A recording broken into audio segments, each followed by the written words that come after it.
Vendredi, jour 59 du challenge, je garde le sourire. Alors on l'a gardé tout au long du confinement, on va le garder maintenant tout au long du déconfinement. Parce que oui, les choses ont changé pendant toute cette époque de pause, entre guillemets. Vous avez certainement eu l'occasion de réfléchir à est-ce que je fais vraiment ce qui me plaît? Est-ce que ce que je fais a du sens? Est-ce que je prends mon pied dans ce que je fais? Est-ce qu'on me paye suffisamment pour ce que je fais? Est-ce que j'aime ce que je fais? Donc je vous propose un petit exercice, vous pourrez y travailler tout au long du week-end pour réaliser un petit peu si je peux trouver le job de mes rêves, le job magique, le job qui se trouve dans ma zone de magie, comme c'est d'ailleurs le titre de cette vidéo. Alors tout au long de mes lectures, j'ai trouvé une équation assez simple d'ailleurs qui permet de trouver le job de ses rêves, l'activité de ses rêves. Il s'agit de trouver d'abord dans le premier cercle, on a l'allégresse, la joie, quelque chose que j'aime faire. Alors ça, c'est la première question à se poser. Mais qu'est-ce que j'aime faire? Si maintenant on me disait, tu as toute l'après-midi de libre, tu peux faire ce que tu veux, absolument ce que tu veux, qu'est-ce que je ferais?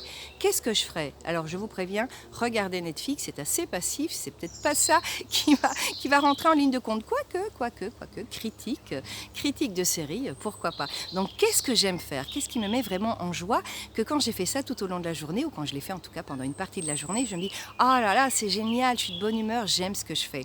Le deuxième élément de l'équation, le deuxième cercle, c'est qu'est-ce que je fais avec brio?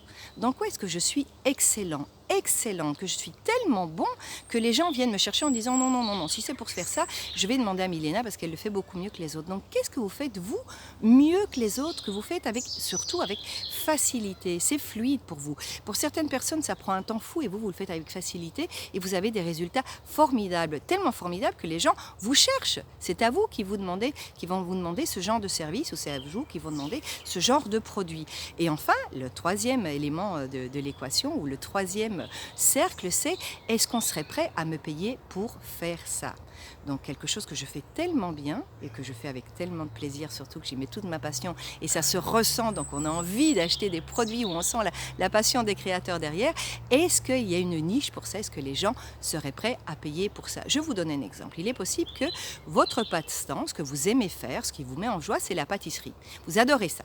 Maintenant, les résultats, ils ne sont pas vraiment top. Bon, vous êtes loin d'être la reine de l'éclair au chocolat, par exemple. Donc, on ne va peut-être pas aller acheter vos éclairs au chocolat parce que vous y avez peut-être pris du plaisir à les faire. Mais bon, le résultat, il est quand même pas top. Donc là, vous avez un hobby, quelque chose qui vous fait plaisir à vous. C'est très bien. Maintenant, il se peut que vous soyez la reine incontestée de la pâtisserie. Vous faites une pâtisserie extraordinaire, vous le faites avec facilité, vous avez toutes les compétences.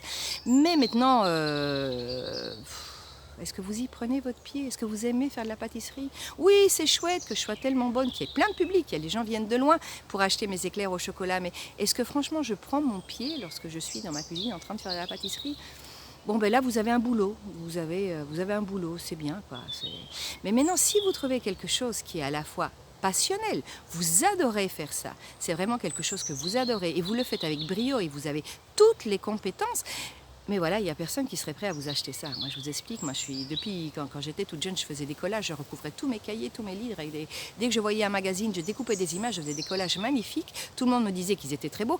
Mais est-ce que j'aurais eu un public? Est-ce que quelqu'un aurait acheté mes collages? Ça, c'est pas sûr. Alors, c'est bien. Là, j'ai une passion. J'ai quelque chose que j'adore faire. C'est quelque chose que je fais vraiment très bien et que je fais avec brio. Et je reçois beaucoup de compliments que je le fais très bien, mais il n'y a pas de niche. Alors là, maintenant, il va falloir trouver la niche. Qu'est-ce que vous faites avec merveilleusement bien, où vous prenez votre pied tout au long du moment où vous le faites et qu'en plus vous pouvez vendre. Je m'explique, moi en Colombie, je donnais cours, c'est quelque chose que j'adore.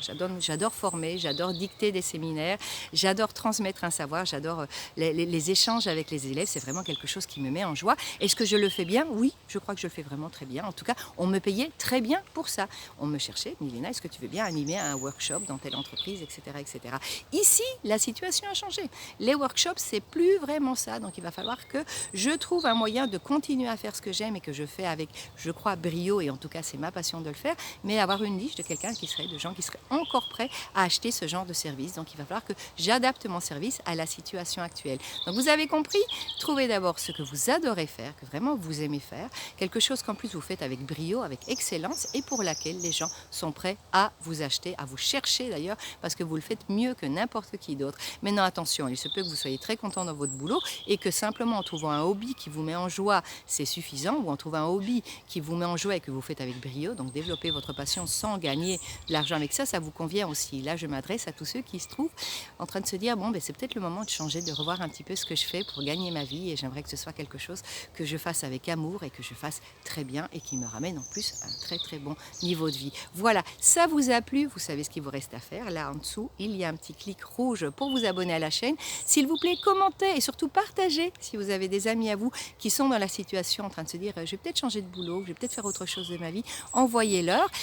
Ici dessous, dans la description, vous trouvez tous les moyens de me contacter si vous voulez être accompagné et vous trouvez également un petit résumé de ce que j'ai raconté tout au long de cette vidéo. Je vous souhaite un merveilleux week-end. Pensez-y, qu'est-ce que j'aime faire, dans quoi est-ce que je suis douée, est-ce qu'il y a une niche pour moi là-dedans ou comment est-ce que je peux l'adapter pour qu'il y ait une niche. Je vous souhaite une fois encore un merveilleux week-end plein de soleil et puis plein de fleurs ici aux Pays-Bas comme vous pouvez le voir. À bientôt.